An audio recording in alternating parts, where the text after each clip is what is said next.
지난주에 우리가 원역사, 그러니까 족장들의 역사가 시작되기 전에 창세기 1장의 창조서부터 11장의 바벨탑에 이르는 인류의 원역사 속에서 믿음을 가진 영웅들의 모습을 살펴보았습니다. 그들은 의로운 제사를 드리고 하나님과 동행을 하고 또한 하나님의 심판을 대비한 인생들이었습니다. 그들이 살아가는 그 역사 속에서는 수많은 문화들이 발전하고 수많은 일들이 그들을 둘러싸고 있는 환경 속에서 발전하고, 그러나 그 동시에 죄악들이 계속 있었지만 그런 상황 속에서 그들의 인생이 흔히 우리가 말하는 피지는 않았다 하더라도 분명 그들은 하나님께 쓰임받는 분명한 믿음을 가진 사람들이었다라고 우리가 지난번에 살펴보았습니다. 그런 하나님의 은혜의 역사가 이제 창세기 11장 바벨탑 사건을 전후로 이제 전환을 맞게 됩니다. 하나님은 바벨탑 사건으로 이제 전 인류의 역사 속에서 특별한 구원의 일을 한 가정을 통하여서 이제 이루시기 시작하는데, 그것이 바로 우리가 보고 있는 족장의 역사를 통해서 이루시기로 작정합니다. 하나님의 놀라운 일이 이제 한 가정, 한 족장을 통하여서 이 세계에 전달되기 시작합니다. 마태복음 1장 예수 그리스도가 이 땅에 오시는 그 위대한 족보의 시작을 기억해 보십시오. 누가 나올까요? 첫 번째가 아브라함이고요. 그 다음에 다윗의 자손 예수 그리스도의 계보다라고 이야기합니다. 이 족장들의 역사가 있고 이 족장들의 역사가 또한 치열한 믿음의 역사이면서 우리는 이 믿음의 역사를 보면서 그냥 이 사람이 위대한 일을 했다, 참 아브라함이 위대한 사람이었다 라는 것을 넘어서 그냥 위인전의 교훈에만 멈추는 것이 아니라 그가 가지고 있었던 그 믿음도 그 아브라함에게 있어서 얼마나 크게 하나님께서 놀라운 역사를 이루셨는지를 우리가 살펴보고, 또한 우리도 이 시대를 살아가면서 이 믿음을 우리에게 은혜로 주신 하나님의 은혜에, 그리고 하나님의 말씀에 우리가 순종하며 하나님의 권면에 화답할 수 있어야 하겠습니다. 그러한 이야기에서 오늘은 족장들의 거대한 이야기 중에서 아브라함의 이야기, 또 그 중에서 아브라함의 이야기 중에 앞에 떠났다에 대한 이야기를 한번 중점적으로 살펴보도록 하겠습니다. 아브라함으로 시작된 이 놀라운 이야기가 시작됩니다. 이 놀라운 이야기로 한 민족이 시작되었습니다. 예수 그리스도의 오시는 것이 오늘 여기서부터 시작됩니다. 그런 믿음의 후손들이 바다의 모래와 같고 하늘의 별과 같이 많아지게 된다, 무수한 수가 될 수 있다는 것도 오늘 여기서부터 시작됩니다. 하나님이 아브라함을 부르셨다라는 겁니다. 근데 이 부르심은 아브라함이 무엇이 뛰어나서, 아브라함이 무엇인가 잘나서, 아브라함이 무엇인가 큰 일을 행할 것 같아서 하나님이 그를 부르신 것이 아니라는 것을 우리는 먼저 살펴봐야만 합니다. 이 뒤에 수백 년 뒤에, 아니죠, 1000년이 거의 넘는 세월 뒤에 여호수아가 출애굽의 한 백성들이 이제 가나안 정복을 다 이끌고 나서 여호수아의 사명을 다해서 이제 여호수아가 죽게 됐을 때 그가 나온 유언은 이스라엘 백성의 조상이었던 아브라함의 집안이 어떤 집안이었는지를 우리에게 설명해 줍니다. 여호수아서 24장 2절을 한번 제가 읽어드리겠습니다. 여호수아가 모든 백성에게 이르되 이스라엘의 하나님 여호와께서 이같이 말씀하시기를 옛적에 너희의 조상들 곧 아브라함의 아버지 나홀의 아버지 데라가 강 저쪽에 거주하여 다른 신들을 섬겼으나. 아브라함은 원래부터 하나님을 섬기는 사람이 아니었다는 데 우리가 살펴볼 수 있습니다. 아브라함의 아버지였던 데라가 어떤 사람이라고요? 우상을 섬기는 사람이었습니다. 아브라함의 아버지 때부터 그가 거했던 그곳 갈대아 우르라는 곳은 인류의 역사에서 가장 오래된 도시 중에 하나였습니다. 당시에 가장 번성했던 곳에 우상을 섬기는 집에서 하나님은 아브라함을 콕 집어 부르셨다라는 것입니다. 하나님은 그저 흩어진 인류 속에서 그 수많은 사람 가운데 어떻게 하다 보니까, 아니 저희 입장에서 어떻게 하다 보니까 하겠지만, 정말로 놀랍게도 하필 우상을 섬기는 집에서 그를 불러일으키셨다는 겁니다. 그 불러일으키신 장면이 창세기 12장 1절에서 2절입니다. 여호와께서 아브라함에게 이르시되 너는 너의 고향과 친척과 아버지의 집을 떠나 내가 네게 보여줄 땅으로 가라. 내가 너로 큰 민족을 이루고 내게 복을 주어 내 이름을 창대하게 하리니 너는 복이 될지라. 떠나라는 그 말씀이죠. 그 말씀을 아브라함은 붙잡고 떠나갔다라는 겁니다. 그런데 여기서 우리가 살펴봐야 될 장면은 오늘 우리가 읽었던 이 성경 본문에서 이렇게 얘기하고 있다는 겁니다. 그가 갈 곳을 몰랐다라는 겁니다. 우리 계신 성도님들도 다 아시겠지만 이사를 간다고 생각해 보십시오. 이민을 간다고 생각해 보십시오. 어디를 갈지를 모르고서 이사를 가시나요? 이민을 가시나요? 짐을 다 싸놓고서 동쪽을 가야겠다, 서쪽을 가야겠다, 남쪽을 가야겠다, 그렇게 정하십니까? 아니시죠. 어디로 가야 될지 미리 다 정해놓고서 움직이지 않으십니까? 오늘의 이 아브라함을 생각해 보십시오. 자기가 분명히 직업도 있었습니다. 우상을 섬기는 집안이었고, 우상을 섬기는 집안에 이 사람이 살던 곳도 정말로 그 당시 입장에서 보면 정말로 잘 나가던 도시였습니다. 근데 이 사람들 입장에서 보면 가나안이라는 것도 이 사람은 몰랐던 거예요. 가나안이 어디 붙어 있는 동네인지도 모르고, 그냥 하나님이 떠나라, 내가 너와 함께하고 내가 너에게 복이 되고 너를 통해서 이 세상 모든 만물이 이 세상 모든 백성이 복을 받게 될 것이야 라는 그 명령에 아브라함이 알겠습니다 하고 그냥 믿음을 따라서 짐을 싸서 출발했다라는 점입니다. 그가 계획을 가지고 나아갔던 것이 아닙니다. 마치 이런 겁니다. 저와 우리 성도님 사이에 큰 계곡이 있어요. 근데 저쪽 뒤에 보물이 있습니다.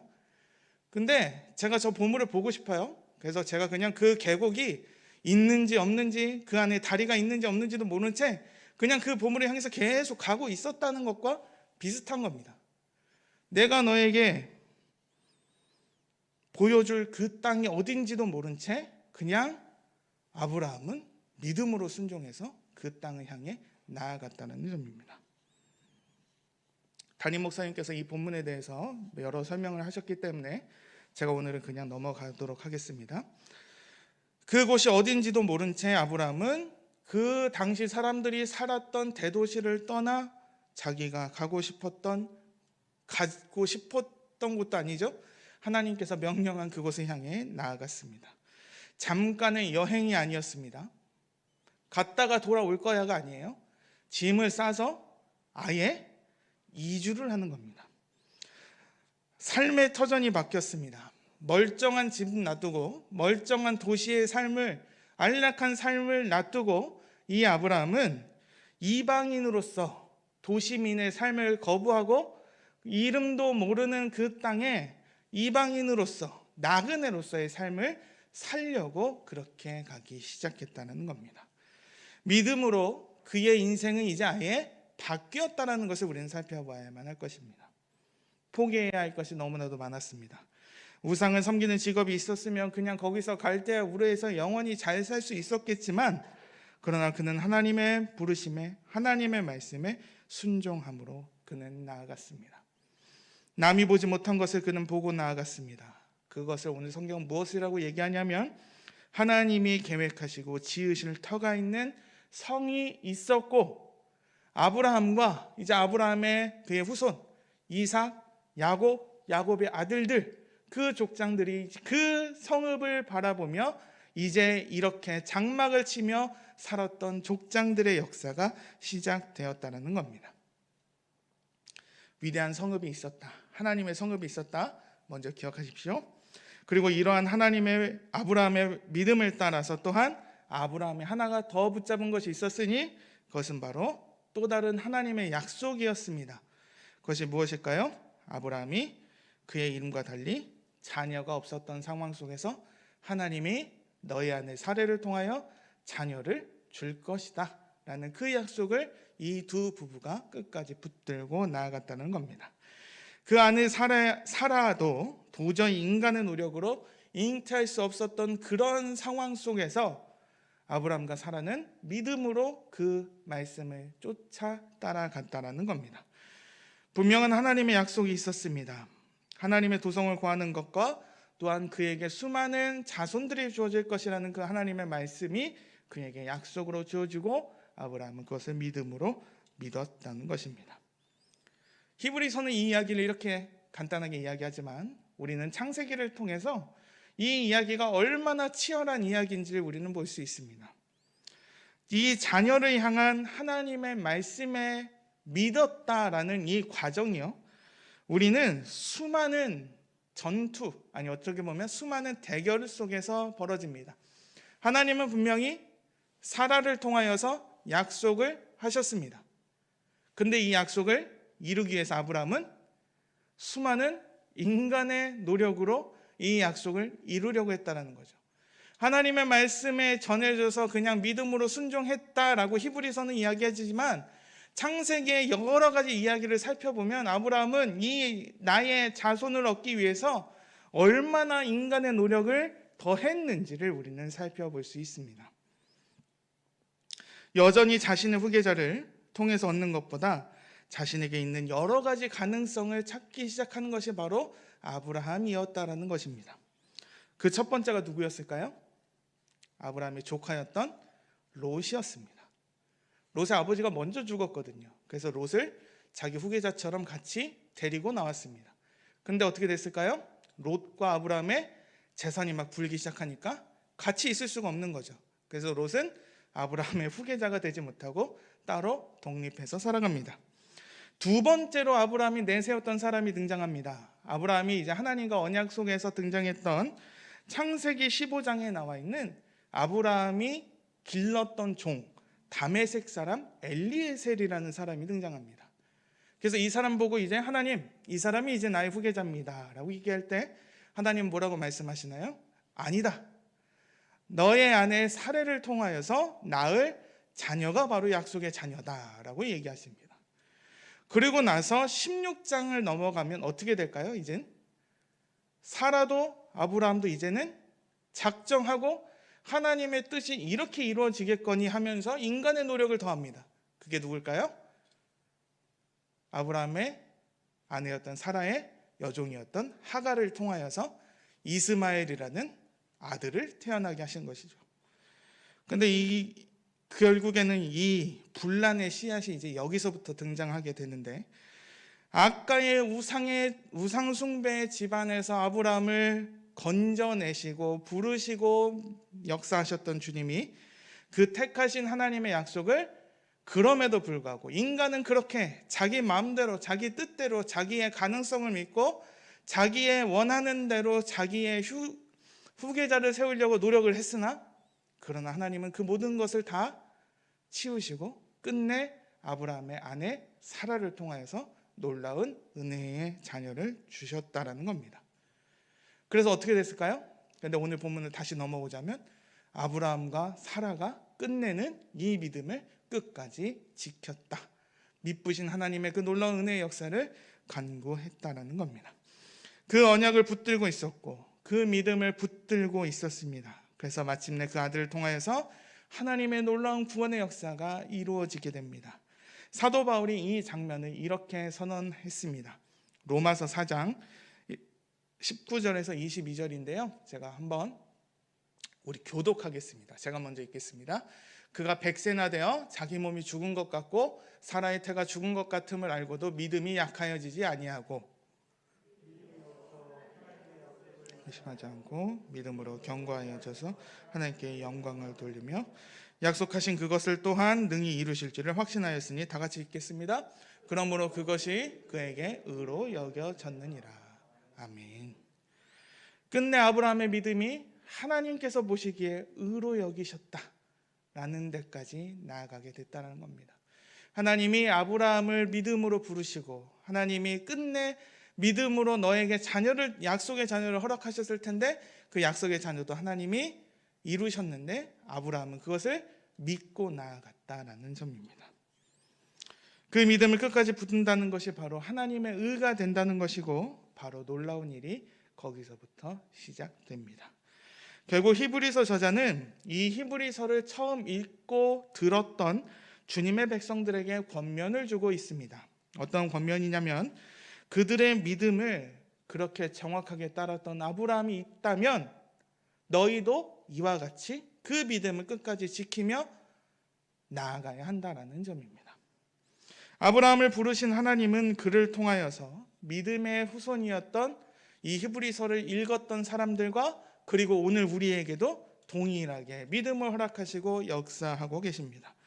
아브라함이 우리의 모든 것을 포기하고 나그네가 됐던 것처럼 이제 우리는 이 세상의 것에만 매여 사는 것이 아니라 우리도 이제 나그네와 같은 인생을 살아야 하고 우리는 하나님의 백성이 되는 놀라운 일을 경험하며 우리는 그 매 순간마다 아브라함처럼 믿음을 향하여서 끝까지 인내하며 살아가야 한다라는 점을 계속 이야기합니다. 그런데 그들이 바라보았던 것이 무엇일까요? 여기서 아까 언급해드린 그 내용이 다시 언급됩니다. 아브라함과 그의 후손 족장들도 그저 장막에 거주하는 나그네같이 되었지만 끝내 그들이 나중에 얻을 그 성을 바라보았던 것입니다. 그렇게 우리도 그와 같이 나그네 같은 인생을 살고 있고 앞으로 우리가 나그네의 인생을 영원히 살지는 않겠지만 우리에게는 무엇이 주어지냐면 그들과 같이 우리에게는 본향이 있고 우리에게는 하나님의 성읍이 있고 그것을 사모하며 살아갈 때에 우리의 여정이 다 끝나고 우리의 나그네 삶이 다 끝났을 때에 우리에게는 반드시 돌아갈 그곳이 있다라는 것을 우리는 잊지 말아야 한다라는 것입니다. 아브라함은 그의 아내의 묘지를 살 때 이렇게 표현했습니다. 창세기 23장 4절입니다. 나는 당신들 중에 나그네요 거류하는 자이니 당신들 중에서 내게 매장할 소유지를 주어 내가 나의 죽은 자를 내 앞에서 내어다가 장사하게 하시오. 아브라함은 자기의 지금의 현실을 정확하게 알고 있었습니다. 아브라함은 믿음 때문에 나그네가 되었습니다.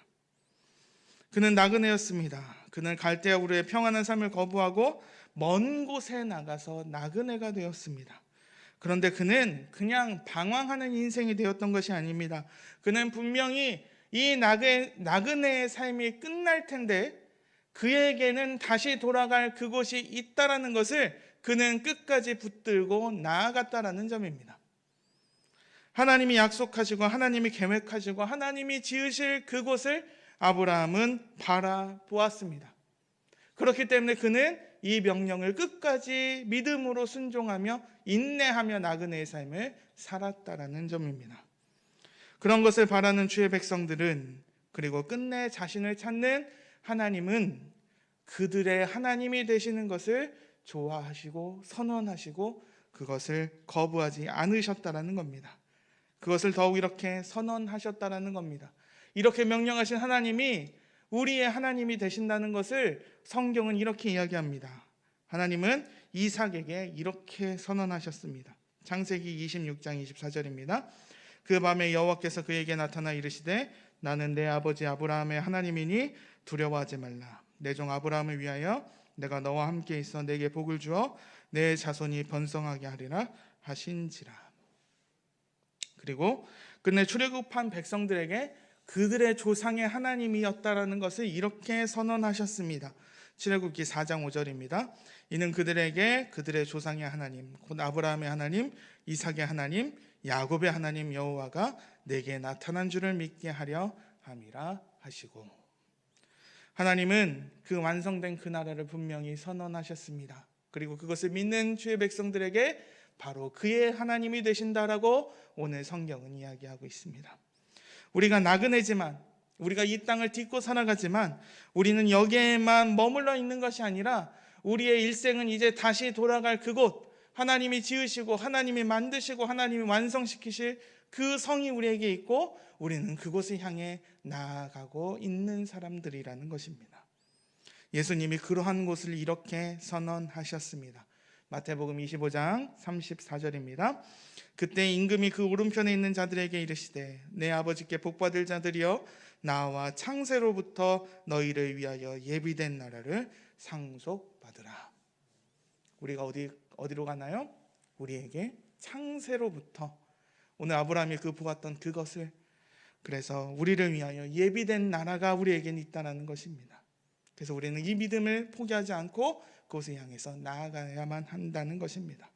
그리고 그런 것을 예비하러 가신다고 예수님은 요한복음 14장 2절에서 이렇게 얘기합니다.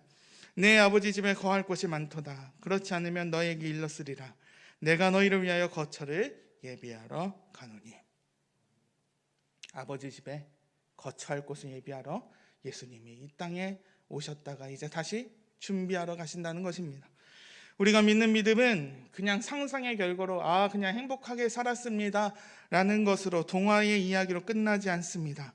하나님의 말씀대로 하나님의 이 천지로 말씀으로 천지를 지으신 그 하나님이 오늘 우리에게 예비한 성읍이 있고 예비한 나라가 있고 아버지의 집이 우리에게 있다라는 것입니다. 그러므로 우리는 믿음으로 이 길을 끝까지 인내하며 순종하며 나아가야만 합니다. 저 하늘에 있는 성이 바로 우리가 가야 할 본향이고 그곳에 우리의 눈물을 닦아주시고 우리의 고통과 우리의 슬픔이 더 이상 없고 영원히 하나님의 나라의 왕 같은 제사장으로 살아가는 놀라운 일이 우리 가운데 주어진다는 것입니다. 아브라함과 족장들은 그런 고향이 있기에 장막을 사는 그 어려운 삶을 기꺼운 마음으로 살아갔습니다. 그러한 나그네된 인생, 외국인으로 살아가는 사람들 사이에 그들은 만족하고 그냥 그 자리에 주저앉는 것이 아니라 다시 돌아갈 그곳을 바라보며 그들은 살아갔다는 것입니다. 끝내 자신의 손에 쥐어진 것이 없어 보입니다. 아까의 아브라함 이야기로 들어가 볼까요? 아브라함이 끝내는 결국에 얻는 것이 무엇입니까? 아까 그 햇사람 사이의 거래를 통해서 얻은 막벨라 굴이라는 그 굴 하나 얻은 것뿐입니다. 갈대아 우르에서 그렇게 잘 나가던 사람이 어떻게 인간의 눈으로 보면 괜히 이방으로 이민을 가서 쫄딱 망한 것처럼 보일 수도 있겠죠. 그러나 아브라함은 무엇을 보았다고요? 그가 거할 본향의 성을 보았다라는 겁니다. 그러므로 그는 이것을 아까워하지 않고 그 장막을 치고 떠나고 해야 했던 그 어려움도 그는 기꺼운 마음으로 살아갔다라는 겁니다. 그리고 그는 그 안에서 놀라운 믿음의 조상이 되는 놀라운 은혜를 경험하게 되고 그 믿음의 시작이 바로 하나님께서 의가 되었다라는 놀라운 은혜를 주어졌다는 것입니다. 아브라함은 다른 인생을 살았습니다. 믿음이 견고하지 못한 인생을 살았을 수도 있습니다. 그러나 하나님은 그 아브라함에게 믿음을 허락하시고 하나님은 그 언약을 지키시며 나아갔습니다. 마치 아브라함과 하나님의 언약을 맺었을 때에 아브라함은 쿨쿨 졸고 있었지만 하나님이 그 쪼개진 동물 사이로 혼자 불꽃의 모양으로 지나가시면서 내가 너와 언약을 맺었는데 이 언약을 지키지 못하는 사람은 이 쪼개진 동물처럼 될 것이야 라고 얘기하고 있는 그 중동의 이야기에서 너는 자고 있지만 내가 이 약속을 끝까지 지키신다라는 그 선언을 아브라함의 인생 속에서 아브라함이 그 믿음을 가지고서 끝까지 붙들며 나아갔다라는 것입니다. 우리에게 주어진 믿음이 바로 그와 같은 믿음을 가진 것입니다. 우리도 아브라함처럼 살아가는 사람들입니다. 우리에게는 본향이 있습니다. 우리를 둘러싸고 있는 것은 우리가 끝까지 붙들고 나아가야 할 것이 아닙니다. 우리는 하나님의 나라 백성이고 우리는 하나님의 천국의 시민권을 가진 사람들입니다. 그렇다면 우리는 이 세상 안에서 천국 백성의 삶을 살아가야만 한다는 것입니다. 하나님은 그리고 우리가 하나님 나라에 완전히 들어갈 때에 우리는 기뻐하며 나아갈 것이고 우리는 나그네된 인생으로 그 천국을 향해 나아가는 하루하루가 물론 어려운 일도 있겠지만 그럼에도 불구하고 우리에게 끝내 최고의 것을 주시는 놀라운 길임을 우리는 기억하며 나아갔으면 좋겠습니다. 예수님은 이런 아브라함을 보고 이렇게 선언하셨습니다. 요한복음 8장 56절입니다. 너희 조상 아브라함은 나의 때 볼 것을 즐거워하다가 보고 기뻐하였느니라. 아브라함은 예수 그리스도의 때를 볼 것을 즐거워하고 보고 기뻐했습니다. 아브라함이 그 하나님의 도성을 보며 나아갔던 것처럼, 그리고 예수 그리스도의 때를 기뻐하면서 보고 즐거워했던 것처럼, 우리도 우리에게 있는 저 영원한 저 천국의 삶을 소망하며 믿음으로 나아가며, 또한 우리를 구원하시는 예수 그리스도의 그 은혜를 바라보며 영원한 나라, 우리를 어둠에서 불러내시고 저 밝은 나라로 옮기시고 우리의 하나님이 되신다라는 그 놀라운 은혜의 선언을 우리가 매일매일 기뻐하며 누리시면서, 또한 이런 축복을, 샬롬 축복을 전하시는 우리 성도님들과 제가 되었으면 좋겠습니다. 그래서 하늘의 예수 그리스도가 예비하시고 지금 성령 하나님이 주시는 그 놀라운 사랑을 기뻐하며 찬양하며 나아가시는 우리 성도님들이 되었으면 좋겠습니다. 그것이 진정한 기쁨이고 바꿀 수 없는 즐거움이고 전인격의 사랑을 받아야 할 놀라운 은혜임을 우리가 보고 경험하면서 승리하시는 참된 믿음의 백성이 되시기를 소망하겠습니다. 기도하겠습니다.